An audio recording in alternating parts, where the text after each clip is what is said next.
আসসালামু আলাইকুম, সবাই কেমন আছেন? আজকে আবার চলে আসলাম একটা রেসিপি নিয়ে। আজকে এটা হচ্ছে কচুরমুখী দিয়ে চিংড়ি মাছ রান্না করবো আম্মু। তো এখানে প্রথমে চিংড়ি মাছটা কষাই নিয়েছি, আর এই কচুরমুখী ছিল এটা কেটে খোসা ছাড়াই সিদ্ধ করে নেওয়া হয়েছে। তো এখন এখানে সব মশলা আগে থেকেই দিয়ে দেওয়া হয়েছে। মশলা দিয়ে চিংড়িটা কষাই নিয়ে এখন এই কচুরমুখীটা এটার মধ্যে দিয়ে একটু নেড়ে চেড়ে এখন পানি দিয়ে দিল।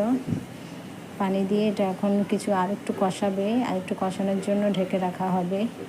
তো এটা মশলাটা আগেই দিয়ে দেওয়া হয়েছে, সব কিছু মাখায় একেবারে তেল পেঁয়াজটা গরম করে মশলাটা আগেই দিয়ে দেওয়া হয়েছে। ওইটা নেওয়া হয় নাই। তো পরে কচুরমুখীটা আবার খোসা ছাড়াই সিদ্ধ করে এখন এই যে অল্প পানি দিয়ে আম্মু এটা এই যে পানিটা টেনে নিচ্ছে। এখন এটা একটু যে কষানো হয়ে গেছে। তো এভাবে রান্না করলে খেতে খুবই টেস্ট মজা হয়। তো এখানে পানি দিয়ে দেবে, অল্প পানি। এই পানিতে এটা রান্না হয়ে যাবে, এখানে আর পানি অ্যাড করা হবে না।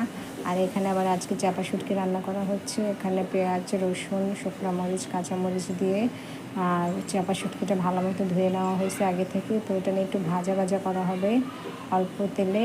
তো ভাজা সেদ্ধ করার জন্য সামান্য পানি দেওয়া হয়েছে, যেহেতু চাপা শুটকি একটা খুব গন্ধ থাকে, এটা ভালো মতো সিদ্ধ না করলেই নয়। আর এখানে পেঁপে কেটে নেওয়া হয়েছে, পেঁপে ভর্তা। যাদের একটু পেটে মানে কোষ্ঠকাঠিন্যের প্রবলেম আছে তারা পেঁপে ভর্তাটা খেলে তাদের জন্য খুবই ভালো। তো পেঁপেটা আম্মু আগে খোসা ছাড়াই ধুয়ে সেদ্ধ করে নেবে। তো এখানে আমাদের এই শুটকিটা হয়ে গেছে, শুটকিটা পানি শুকাই গেছে। তো এই যে এখানে কাঁচামরিচ, কয়েকটা কাঁচামরিচ দিয়ে পেঁপেটা সেদ্ধ করে নেওয়া হবে। তো এই যে আমাদের কচুরমুখী হয়ে গেছে, আর এখানে পেঁপে ভর্তা, শুটকি ভর্তা হয়ে গেছে। পেঁপেটা অনেক পানি বের হয়েছে, আর এটা চিংড়ি দিয়ে কচুরমুখী রান্না হয়েছে।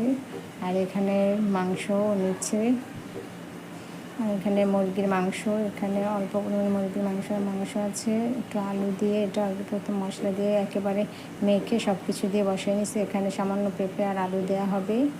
তো এই যে এটা আলু দিয়ে সব কিছু দিয়ে মাংসটা কষাই নেওয়া হচ্ছে। তো এখানে ধোয়া উড়ে আসছে। তো এখানে ফুটন্ত পানি দিয়ে দেওয়া হয়েছে 1 মগের মতো সিদ্ধ হওয়ার জন্য।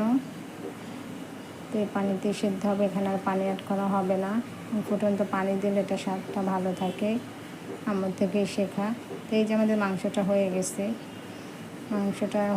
রান্না। আর এখানে ভর্তা, এখানে কচুরমুখী, চিংড়ি দিয়ে রান্না সব কমপ্লিট। এখন আমরা খাবো।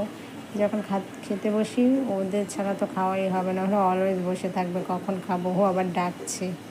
তো আমরা 3 জন একসাথে খেয়ে নিলাম, আরেকটা ঘুমাচ্ছে।